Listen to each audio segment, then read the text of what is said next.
মনোযোগ দিয়ে শুনুন বন্ধুরা। আপনি কি কখনো নিজেকে এই প্রশ্ন করেছেন যে যদি আপনার মন আপনার গোলাম হয়ে যায় তাহলে আপনি কি না করতে পারেন? আপনি কি কখনো অনুভব করেছেন যে আপনার জীবনের সবচেয়ে বড় লড়াই বাইরের দুনিয়ার সাথে নয়, বরং আপনার নিজের মনের সাথে? সকালে ঘুম থেকে উঠতে মন চায় না, নতুন কিছু শিখতে মন চায় না, খারাপ অভ্যাস ছাড়তে মন চায় না, রাগ চলে আসে, মন ভটকে যায়, কাজ করতে মন চায় না, আর তারপর দিনের শেষে অনুশোচনা হয় যে আজও নিজের কাছে হেরে গেলাম। কখনো ভেবেছেন এমনটা কেন হয়? এই ভিডিওতে আমরা সেই গভীরতায় নামব যেখান থেকে এই পুরো খেলাটা শুরু হয়, আপনার মন থেকে। আর বিষয়টা শুধু বোঝার নয়, বিষয়টা হলো জেগে ওঠার, সত্যকে দেখার এবং নিজের মনকে নিয়ন্ত্রণ করার। কারণ যে নিজের মনকে নিয়ন্ত্রণ করতে পেরেছে সে সারা বিশ্ব জয় করে নিয়েছে। গৌতম বুদ্ধ বলেছিলেন, মনই সব কিছু, তুমি যা ভাবো তাই হয়ে যাও। এবার একটু ভাবুন, যদি আপনার মনই বারবার ভাবে যে আমি দুর্বল, আমি পারি না, আমার মনোযোগ বসে না, তাহলে সেই ভাবনা ধীরে ধীরে আপনার সত্য হয়ে যায়। আর এটাই হলো মনের সবচেয়ে বড় চাল। সে আপনার তৈরি করা অভ্যাস, ভাবনা এবং স্মৃতির গোলাম হয়ে যায় আর আপনাকেও গোলাম বানিয়ে দেয়। মন একটি বানরের মতো যা প্রতি মুহূর্তে লাফায়, কখনো ভবিষ্যতের চিন্তায় তো কখনো অতীতের অনুশোচনায়। আপনার সাথেও এমন হয়, তাই না? আপনি কিছু করতে বসেন আর হঠাৎ মন কোনো পুরনো কথা মনে করিয়ে দেয়, কোনো দুঃখ, কোনো ভুল, কোনো ভয়, আর তারপর আপনি সেখানেই আটকে যান, কিছুই করেন না। আপনার শরীর সেখানেই বসে থাকে, কিন্তু মন কোথায় থাকে কেউ জানে না। এবার ভাবুন তো, এই সেই মন যা আপনাকে মহান করে তুলতে পারে, যদি আপনি একে বুঝতে পারেন, একে সঠিক পথ দেখাতে পারেন। কারণ মন নিজে জানে না কোনটা ভালো কোনটা খারাপ। সে তো শুধু যে জিনিসটা আপনি বারবার বলেন সেটাকেই সত্যি বলে ধরে নেয়। যদি আপনি প্রতিদিন নিজেকে বলেন, আমি কিছু করতে পারি না, আমার মন লাগে না, আমার ভাগ্য খারাপ, তাহলে মন সেটাই বারবার বলবে, সেটাই পরিবেশন করতে থাকবে, আর আপনি তার মধ্যেই ডুবে যাবেন।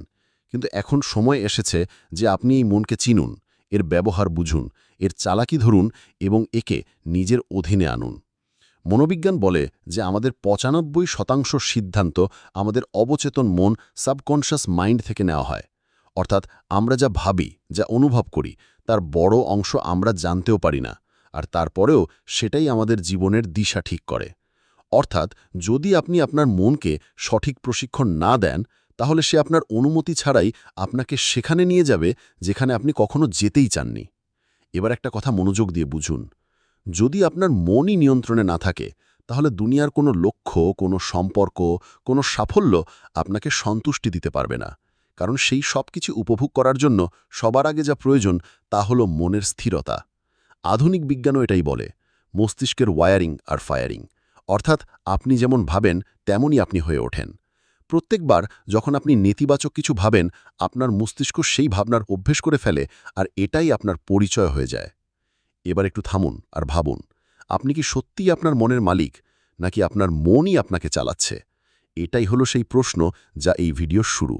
কারণ যতক্ষণ না আপনি এই প্রশ্নের উত্তর নিজে খুঁজে বার করবেন, ততক্ষণ বাইরের কোনো জ্ঞান, কোনো মোটিভেশন, কোনো পদ্ধতিই কাজে আসবে না। এই ভিডিওতে আমরা আপনার সামনে সেই রহস্য খুলতে চলেছি যার পরে আপনি জানবেন মনকে জেতা কাকে বলে এবং কিভাবে প্রত্যেক সাধারণ মানুষ তার মনের শক্তিকে জাগ্রত করতে পারে। আর মনে রাখবেন, মনকে জেতা কোনো একদিনের কাজ নয়। এটি একটি অভ্যেস, একটি যাত্রা, একটি যুদ্ধ যা প্রতিদিন লড়তে হয়। কিন্তু যদি আপনি এই যুদ্ধটা বুঝতে পারেন, তাহলে জয় নিশ্চিত। এখন আমরা সেই বিন্দুতে পৌঁছেছি যেখান থেকে আসল সফর শুরু হবে। এই সফরে আমরা জানব মনকে নিয়ন্ত্রণ করার ৫টি সবচেয়ে শক্তিশালী পদ্ধতি, যা কেবল আপনার চিন্তাভাবনাকেই বদলাবে না, বরং আপনার জীবনের দিশাই ঘুরিয়ে দিতে পারে। তাই এই ভিডিওটির সাথে থাকুন, কারণ এখন যা আসবে তা শুধু তথ্য নয়, জাগৃতি। প্রথম পদ্ধতি, ইতিবাচক আত্মকথোপকথন, পজিটিভ সেলফ টক। আপনি কি কখনো নিজেকে বলেছেন যে আমার দ্বারা হবে না, আমি সবসময় ভুল করি, এটা আমার ক্ষমতার বাইরে? যদি হ্যাঁ, তাহলে আজ এই ভিডিওটি পুরোটা দেখা আপনার জীবনের দিশা বদলে দিতে পারে। কারণ যে ব্যক্তির সাথে আপনি সবচেয়ে বেশি কথা বলেন, সে অন্য কেউ নয়, আপনি নিজে। আর এই কথোপকথনই আপনার ভবিষ্যতের দিশা ঠিক করে। আমাদের মন যা ভাবে আমরা তাই হয়ে যাই। এই কথাটি শুধু কোনো মোটিভেশনাল ডায়লগ নয়, এটা বিজ্ঞানও বলে এবং ব্রহ্মজ্ঞানও বলে। মনকে নিয়ন্ত্রণ করার প্রথম শক্তিশালী পদ্ধতি হল ইতিবাচক আত্মকথোপকথন, অর্থাৎ নিজের সাথে ইতিবাচক কথা বলা। এটা কোনো সাধারণ অভ্যেস নয়, এটা আপনার আত্মার সাথে সরাসরি সংবাদ। যখন আমরা প্রতিদিন নিজেদেরকে নেতিবাচক কথা বলি, যেমন আমি দুর্বল, আমার সাথেই এমন কেন হয়, আমি কিছু জানি না, তখন আমাদের অবচেতন মন সেই কথাগুলো সত্যি বলে মানতে শুরু করে। তারপর সেই কথাগুলোই আমাদের অভ্যেস হয়ে যায়, আমাদের চিন্তা হয়ে যায়, আর ধীরে ধীরে আমাদের ভবিষ্যতও সেরকমই হতে শুরু করে। মনোবিজ্ঞান বলে যে আমাদের অবচেতন মন প্রত্যেকটা কথা রেকর্ড করে, যা আমরা নিজেদেরকে বারবার বলি।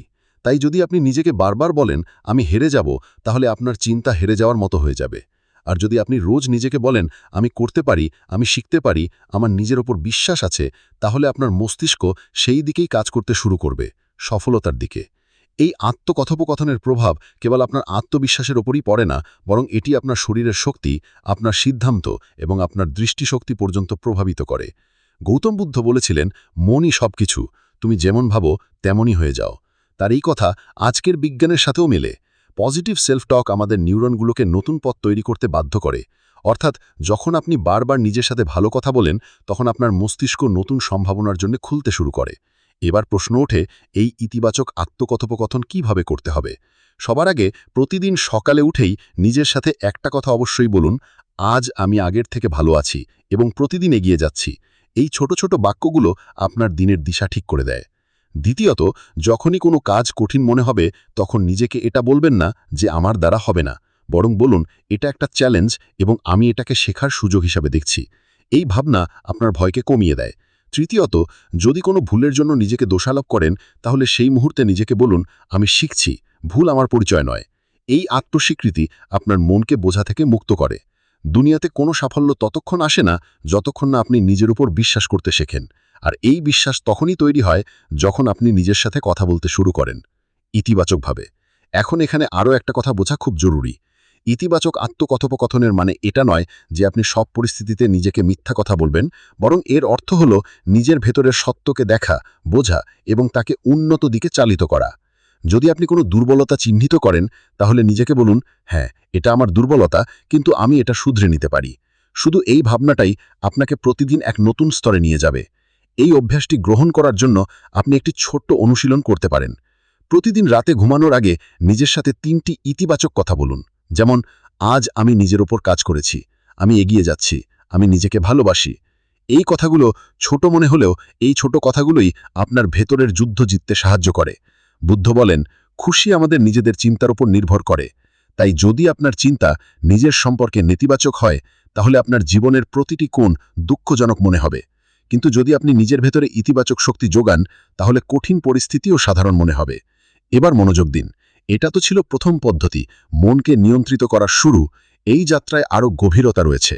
আর এখন আমরা প্রবেশ করব দ্বিতীয় পদ্ধতিতে, যা আপনার মনকে স্থিরতা এবং গভীরতা প্রদান করবে, যাতে আপনি কেবল ইতিবাচক ভাববেন না, বরং অনুভব করবেন আত্মিক শক্তি। দ্বিতীয় পদ্ধতি, লক্ষ্য নির্ধারণ, গোল সেটিং। আপনি কি কখনো ভেবেছেন মন কেন ভটকায়? আমরা কেন প্রায়শই একটা কাজ শুরু করি কিন্তু মাঝপথেই ছেড়ে দেই? কেন আমাদের মন কখনো অতীতের স্মৃতিতে জড়িয়ে থাকে, তো কখনো ভবিষ্যতের চিন্তায় ডুবে থাকে? এর পেছনে একটা গভীর কারণ রয়েছে, অস্পষ্টতা। মন দিশা তখনই পায় যখন সে জানে তাকে কোথায় যেতে হবে। আর যখন এই দিশা থাকে না, তখন মন ঠিক সেই ঘোড়ার মতো হয়ে যায়, যা খোলা মাঠে উদ্দেশ্যহীনভাবে দৌড়াচ্ছে, কোনো গন্তব্য ছাড়াই। তাই মনকে নিয়ন্ত্রিত করার দ্বিতীয় শক্তিশালী পদ্ধতি হল লক্ষ্য নির্ধারণ। হ্যাঁ, স্পষ্ট, বাস্তবমূলক এবং প্রেরণাদায়ক লক্ষ্য। যে মানুষ নিজের জীবনের উদ্দেশ্য ঠিক করে নিয়েছে, তার মন নিজে থেকেই অনুশাসিত হয়ে যায়। গৌতম বুদ্ধ একবার বলেছিলেন, যদি কোনো ব্যক্তি একটি তীরকে লক্ষ্যে ছোড়ে, তাহলে সে আগে জানে লক্ষ্যটা কোথায়। ঠিক সেইভাবেই জীবনকে সঠিক পথে নিয়ে যাওয়ার জন্য মানুষকে প্রথমে নিজের লক্ষ্য জানতে হয়। এই কথা শুধু বৌদ্ধ দর্শনেই নয়, আধুনিক মনোবিজ্ঞানও পরিষ্কারভাবে বলা হয়েছে। মনোবিজ্ঞানীরা বলেন যে যখন আপনি স্পষ্ট লক্ষ্য তৈরি করেন, তখন আপনার মস্তিষ্ক একটি কেন্দ্রবিন্দু খুঁজে পায়। এই কেন্দ্রবিন্দু মস্তিষ্ককে একই দিকে ভাবতে, পরিকল্পনা করতে এবং পরিশ্রম করতে প্রেরিত করে। ঠিক যেমন জিপিএস লোকেশন না দিলে রাস্তা দেখাতে পারে না, সেইভাবেই লক্ষ্য ছাড়া আপনার মন আপনাকে কোথাও নিয়ে যাবে না, বা এমন কোনো জায়গায় পৌঁছে দেবে যেখানে আপনি কখনো যেতেই চাননি। এখানে একটি গুরুত্বপূর্ণ তথ্য আসে, রেটিকুলার অ্যাক্টিভেটিং সিস্টেম বা RAS। এটি আমাদের মস্তিষ্কের একটি বিশেষ সিস্টেম, যা আমাদের কেবল সেই জিনিসগুলোর ওপর মনোযোগ দিতে সাহায্য করে যা আমাদের লক্ষ্যের সাথে যুক্ত। উদাহরণস্বরূপ, যদি আপনি ভাবেন যে আমাকে একজন লেখক হতে হবে, তাহলে হঠাৎ করেই আপনি বই, লেখালেখি সম্পর্কিত তথ্য এবং সুযোগ নিজেই দেখতে শুরু করবেন। এটা কোনো জাদু নয়, এটা আপনার লক্ষ্য এবং মস্তিষ্কের আপসী বোঝাপড়া। अब सवाल ये है कि लक्ष्य कैसा होना चाहिए। অনেক সময় মানুষ খুব বড় বড় লক্ষ্য তৈরি করে, কিন্তু সেগুলো এতটাই অস্পষ্ট এবং অপরিকল্পিত হয় যে মস্তিষ্ক সেগুলো বুঝতেই পারে না। তাই প্রথম পদক্ষেপ হল নিজের লক্ষ্যকে স্পষ্ট এবং বাস্তবসম্মত বানানো। যেমন আপনি যদি বলেন আমাকে সফল হতে হবে, তাহলে এটা খুবই অস্পষ্ট লক্ষ্য। কিন্তু যদি আপনি বলেন আমাকে আগামী 6 মাসের মধ্যে একটি বই লিখতে হবে বা আমাকে 1 বছরের মধ্যে একটি ছোট ব্যবসা শুরু করতে হবে, তাহলে আপনার মস্তিষ্ক সেই লক্ষ্যটি ধরতে পারে। এখানে আরও একটা কথা বোঝা জরুরি। লক্ষ্য কেবল মস্তিষ্ককে দিশা দেয় না, বরং ভাবনাত্মক শক্তিও যোগান দেয়। যখন আমরা একটি লক্ষ্য তৈরি করি এবং তা পাওয়ার কল্পনা করি, তখন আমাদের মস্তিষ্কে ডোপামিন নামক এক রাসায়নিক নিঃসৃত হয়। এই রাসায়নিক আমাদের আনন্দ, প্রেরণা এবং একটি ইতিবাচক শক্তি দেয়। অর্থাৎ লক্ষ্য কেবল মনকে নিয়ন্ত্রণ করে না, বরং তাকে চলার জন্য সঠিক প্রেরণাও দেয়। এখন আরও একটা প্রশ্ন ওঠে, একটা লক্ষ্যই কি যথেষ্ট? উত্তর হল না। লক্ষ্যের বিভাজন থাকা উচিত। দীর্ঘমেয়াদী লং টার্ম, মধ্যমেয়াদী মিড টার্ম এবং স্বল্পমেয়াদী শর্ট টার্ম। কারণ যখন আমরা খুব দূরের একটি লক্ষ্য তৈরি করি এবং তার মাঝে কোনো ধাপ রাখি না, তখন আমাদের মন ক্লান্ত হয়ে পড়ে এবং বলে এখনও অনেক দূর, পরে শুরু করব। তাই ছোট ছোট ধাপ থাকা জরুরি, যাতে মন প্রতিটি ধাপে সন্তুষ্টি এবং অগ্রগতির অনুভব পায়। যখন আপনি একটি লক্ষ্য ঠিক করেন এবং তার উপর কাজ শুরু করেন, তখন আপনার মন নিজেই বাধাগুলোকে প্রত্যাখ্যান করতে শুরু করে। যখনই আপনার মনোযোগ ভটকাবে, মস্তিষ্ক আপনাকে মনে করিয়ে দেবে যে আমাদের লক্ষ্য এখনো বাকি আছে। আর यहीं से शुरू होता है मन पर नियंत्रण। এবার ভাবুন, যে মন নিজেকে একটি দিশায় বেঁধে নিয়েছে, সে কতটা শক্তি উৎপাদন করতে পারে। আপনি নিশ্চয়ই দেখেছেন, যখন আপনি কোনো জরুরি কাজে পুরো মন দিয়ে লেগে থাকেন, তখন আপনার খিদে, তৃষ্ণা, ক্লান্তি কিছুই মেহসুস হয় না। কেন? কারণ লক্ষ্য আপনার মনকে পুরোপুরিভাবে ফোকাস করে দিয়েছে। এই শক্তি যদি প্রতিদিনের অভ্যেসে পরিণত হয়, তাহলে আপনার জীবন সেই রূপ নিতে পারে যার কল্পনা আপনি হয়তো শুধু স্বপ্নেই করেছেন। আজকের সময় সবচেয়ে বড় রোগ কি? Overthinking, anxiety, distraction. আর এই সব কিছুর ইলাজ হল লক্ষ্য।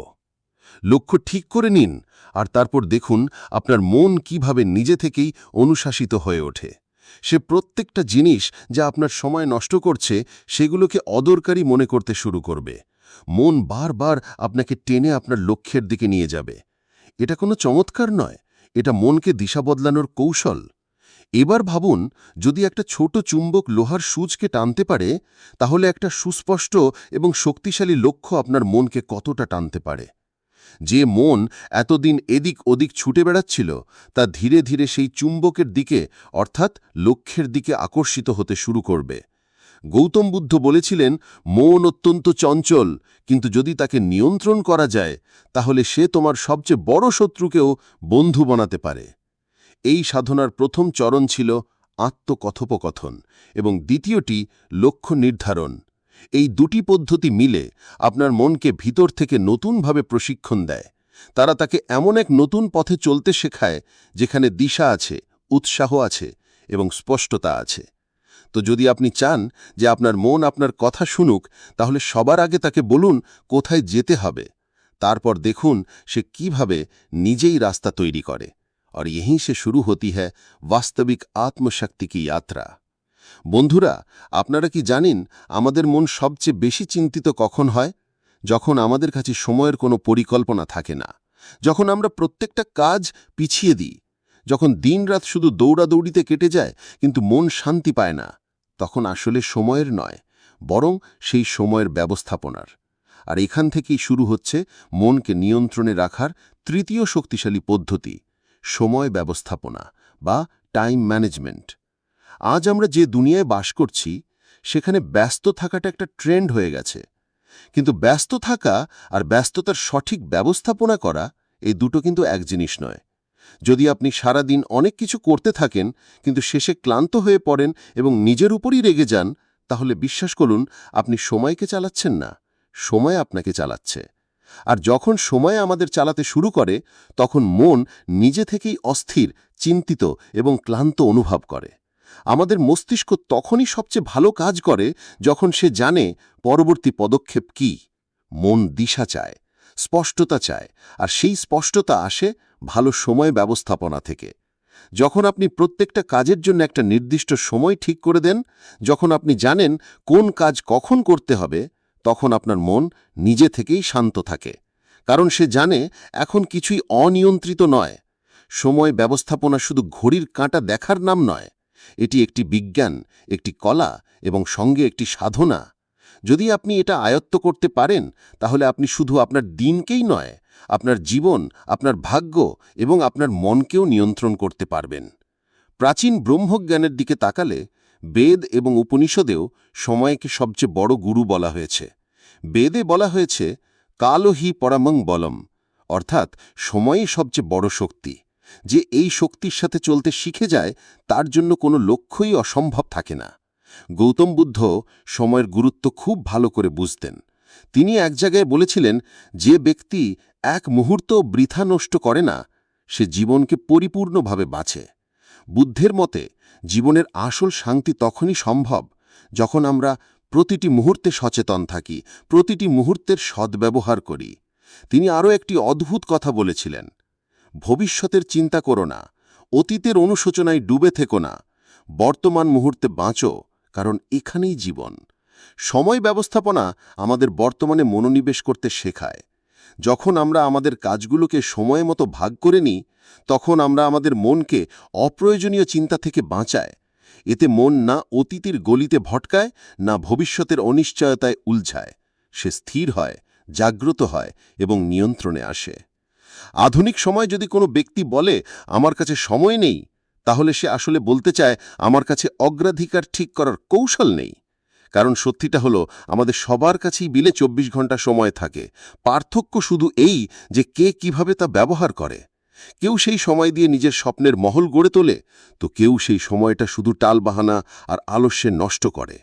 আর একটা মনস্তত্ত্ব গবেষণা বলে যে যখন কোনো ব্যক্তি নিজের কাজগুলোকে সঠিক সময়সীমার মধ্যে বেঁধে ফেলে, তখন তার সিদ্ধান্ত নেওয়ার ক্ষমতা এবং আত্মনিয়ন্ত্রণ ৩৫% পর্যন্ত বেড়ে যায়। অর্থাৎ সময়ের সঠিক পরিকল্পনা শুধু কাজেই সাহায্য করে না, বরং মনোবল এবং মানসিক স্থিরতাও বাড়ায়। এবার ভাবুন, যদি প্রতিদিন সকালে উঠে আপনি শুধু এইটুকু জেনে যান যে আজকের দিনটা আপনার হাতে আছে এবং আপনাকে এমনভাবে বাঁচতে হবে যাতে সন্ধে তাক আপনার মন ক্লান্ত হয়ে নয়, বরং তৃপ্ত হয়ে ঘুমায়, তাহলে আপনার জীবন কতটা বদলে যাবে। আপনি নিজেই অনুভব করবেন যে মন আর ততটা নিয়ন্ত্রণহীন নয়, চিন্তার কোলাহল কমে আসছে এবং এক গভীর স্বচ্ছতা জন্ম নিচ্ছে। সময়কে সঠিকভাবে পরিচালনা করা আসলে নিজের সাথে করা সবচেয়ে বন্ধু প্রতিজ্ঞা, যে আমি আমার জীবনকে অমূল্য মনে করি এবং একে ইউঁহি বৃথা যেতে দেব না। আর যখন এই ভাবনা মনে দৃঢ় হয়ে যায়, তখন মনও সেই অনুযায়ী কাজ করে। সে আপনার নিয়ন্ত্রণে আসতে শুরু করে। তো যদি আপনি নিজের মনকে নিয়ন্ত্রণ করতে চান, শান্ত, স্থির বানাতে চান, তাহলে নিজের দৈনন্দিন রুটিন নতুন করে তৈরি করুন। প্রতিটি ঘন্টার হিসাব রাখুন এবং সবচেয়ে গুরুত্ব, প্রতিটি মুহূর্তকে সম্পূর্ণ সচেতনতা এবং গভীরতার সাথে বাঁচার অভ্যেস করুন। যখন মন দেখবে আপনি সময়ের সম্মান করছেন, তখন সেও আপনাকে সম্মান করবে। এবার ভাবুন, যখন ভারতীয় মনস্তত্ত্ববিদগণ ধ্যানের কথা বলেন, তখন তারা শুধু কি পশ্চিমা ভাবধারায় বনিকজ হয়ে বলে দেন? না, বরং ভারতীয় সংস্কৃতিতে মহারিষি থেকে শুরু করে গৌতম বুদ্ধ পর্যন্ত সবাই ধ্যানের জন্য অনুপ্রেরণা দিয়ে গেছেন। গৌতম বুদ্ধ তার বিখ্যাত আনাপানসতি ধ্যানের মাধ্যমে মনকে নিয়ন্ত্রণে রাখার কৌশল শিখিয়েছিলেন। তিনি বলতেন, যারা ধ্যান করে তারা নিজের মধ্যেই স্বর্গের স্বাদ পায়। আজকের আমাদের আলোচনা দেখুন, ব্রহ্মজ্ঞান, আত্মকথোপকথন, লক্ষ্য নির্ধারণ, সময় ব্যবস্থাপনা এবং ধ্যান, এই সবকটি পদ্ধতি আমাদের মনকে নিয়ন্ত্রণ করার জন্য প্রধান পরিষদের পালাগুলো বলতে পারেন। সত্যি করে বলতে গেলে মনকে নিয়ন্ত্রণে রাখার উপায়গুলো একটা জিপিএস সিস্টেমের মতো।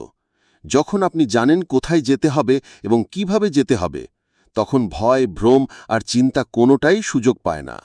আপনার মন ধীরে ধীরে আপনার কথা শুনতে শুরু করে এবং এই শিক্ষাই হল আসল আত্মশক্তির চলার পথ। যদি সেই শক্তির ব্যাপারে আরও জানতে চান, তাহলে নিশ্চয়ই আমাদের সঙ্গে আবার যোগাযোগ করুন। আর হ্যাঁ, আজকের এই পাঠ যদি আপনার জীবনে কোনো মূল্য যোগ করে থাকে, তাহলে অবশ্যই কমেন্ট করে ভিডিওটা শেয়ার করতে ভুলবেন না। ধ্যান হল আমাদের মনকে নিয়ন্ত্রণ করার সবচেয়ে শক্তিশালী উপায়। আর এটা কোনো বারোনা থালির গোল নয়, এটাই কোনো আলাদা কোনো সাধনা নয়, এটা কোনো সাইট মাস্টারের কোনো কৌশল নয়, এটা আমাদের আত্মারই দরজা। আর এতে ব্যক্তির ভাবনাত্মক প্রতিক্রিয়া উন্নত হয়।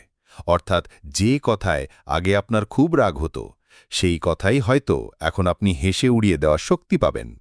যে চিন্তা আগে আপনার ঘুম কেড়ে নিত, সেটাই এখন আপনাকে গভীর ঘুম এনে দেবে। ধ্যান কোনো লোক দেখানো ব্যাপার নয়, এটি একটি অভ্যন্তরীণ প্রক্রিয়া। আর এটা তখনই ফল দেয় যখন আপনি শ্রদ্ধা ও নিয়মানুবর্তিতার সাথে করেন। যেমন শরীরের জন্য ব্যায়াম জরুরি, তেমনি মনের জন্য ধ্যান একটি আবশ্যিকতা। এটি কোনো বিকল্প নয়, বরং মানসিক স্বচ্ছতার মূল ভিত্তি।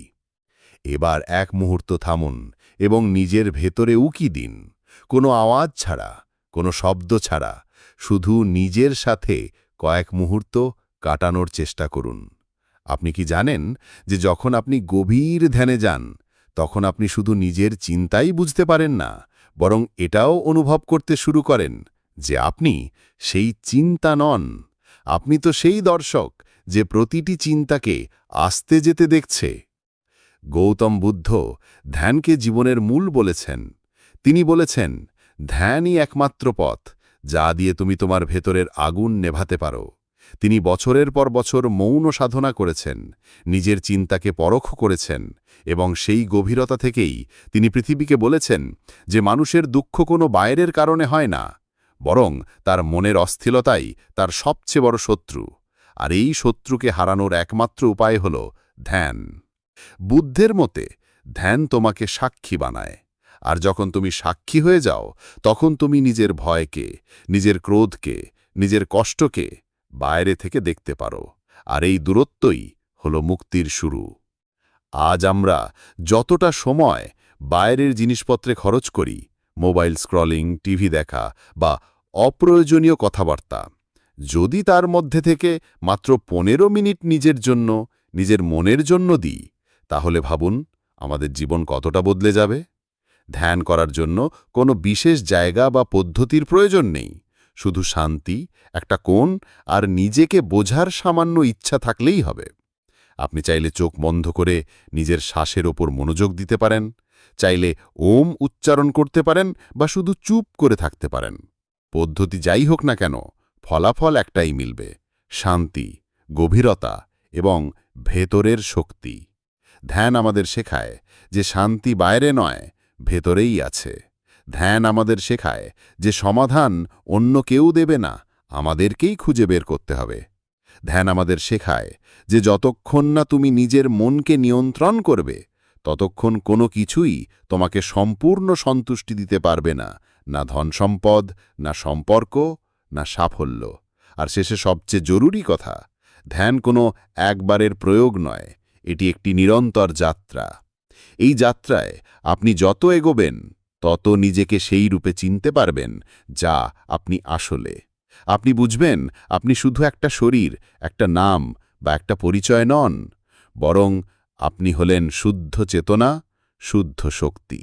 আর যখন এই বোধ জন্মায়, তখন মনকে নিয়ন্ত্রণ করা কঠিন কাজ মনে হয় না। তখন চিন্তা মুছে যায়, ভয় পালিয়ে যায়, তখন ভেতর থেকে আওয়াজ আসে, এখন তুমি মুক্ত। আর ঠিক এখান থেকেই আমাদের পরবর্তী পদ্ধতির শুরু হয়, যা এই শুদ্ধ চেতনাকে আরও গভীর থেকে চেনার দিকে আমাদের নিয়ে যাবে। যখন জীবনের ব্যস্ততা আমাদের ক্লান্ত করে দেয়, যখন চিন্তার কোলাহল এতটাই বেড়ে যায় যে নিজের মনের আওয়াজও শোনা কঠিন হয়ে যায়, তখন আমরা প্রায়ই মানসিক শান্তির খোঁজে ভটকি। সবাই এটাই ভাবে, কিভাবে মনকে নিয়ন্ত্রণে আনা যায়, কিভাবে এই অস্থিরতা থেকে বেরিয়ে আসা যায়, কিভাবে জীবনকে আবার ভারসাম্যপূর্ণ করা যায়। আজ আমরা কথা বলছি সেই অনুসন্ধানের শেষ ধাপ নিয়ে, মনকে নিয়ন্ত্রণ করার 5টি শক্তিশালী পদ্ধতির মধ্যে পঞ্চম পদ্ধতি নিয়ে, যা দেখতে সহজ কিন্তু এর পেছনে লুকিয়ে আছে অসীম শক্তি। এই পদ্ধতিটি হল শারীরিক ব্যায়াম। এবার আপনি হয়তো ভাববেন, এতে এমন বিশেষ কি আছে? সত্যিই কি শারীরিক ব্যায়ামে মন শান্ত হতে পারে? তো চলুন আজ আমরা এই বিষয়ে গভীরে আলোচনা করি, শুধু কথায় নয়, বিজ্ঞান, প্রাচীন জ্ঞান ও অভিজ্ঞতার তথ্যের ভিত্তিতে। সবার আগে এটা বুঝুন যে আমাদের মন আর শরীরের সম্পর্ক কতটা গভীর। যখন শরীরে কোনো পরিবর্তন হয়, তার সিধা অসর মনের ওপর পড়ে, আর যখন মনে কিছু চলে, শরীরও তার প্রভাব অনুভব করে। তাই যদি আপনি নিজের মনকে নিয়ন্ত্রণ করতে চান, তাহলে শরীরকে উপেক্ষা করা যাবে না।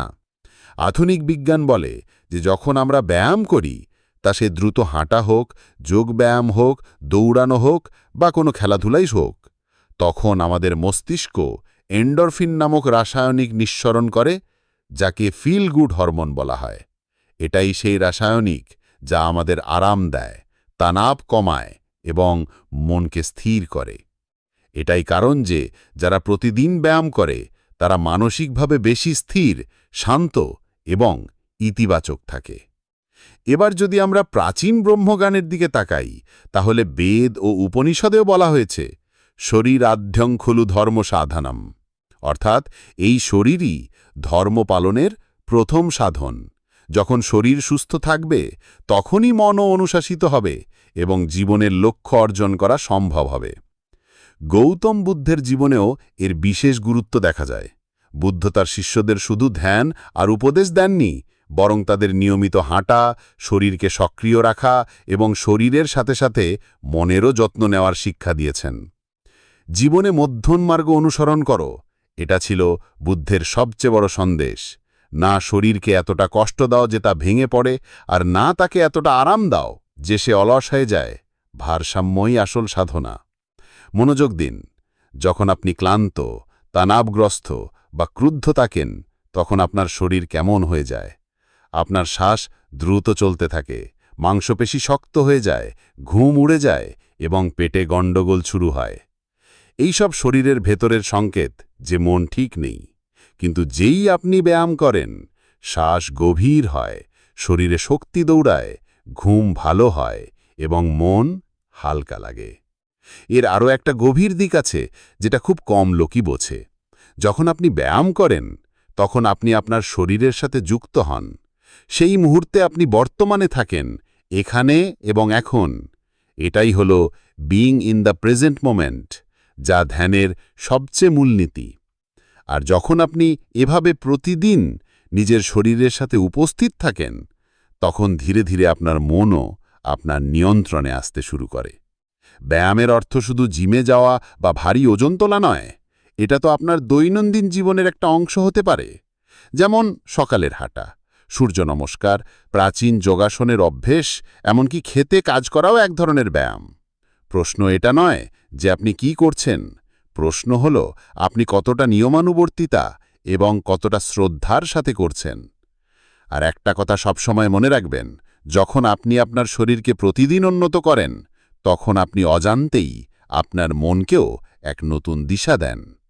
মনকে নিয়ন্ত্রণ করা কোনো একদিনের কাজ নয়, এটি একটি যাত্রা, আত্মজ্ঞান, অনুশাসন এবং নিজের ভেতরের শক্তিকে চেনার যাত্রা। যখন আপনি নিজের মনকে বুঝতে শুরু করেন, তাকে দিশা দিতে শেখেন, তখন আপনি নিজেই অনুভব করবেন যে জীবনে কতটা শান্তি, স্বচ্ছতা এবং শক্তি এসে গেছে। আজ থেকেই ছোট করে শুরু করুন, ধ্যান করুন, নিজের শ্বাসের উপর মনোযোগ দিন, নিজের চিন্তাকে দেখুন এবং প্রতিদিন নিজের সাথে যুক্ত হওয়ার চেষ্টা করুন।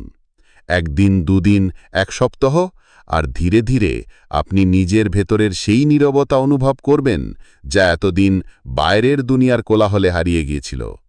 আর মনে রাখবেন, মনের ওপর জয়ই জীবনের সবচেয়ে বড় জয়।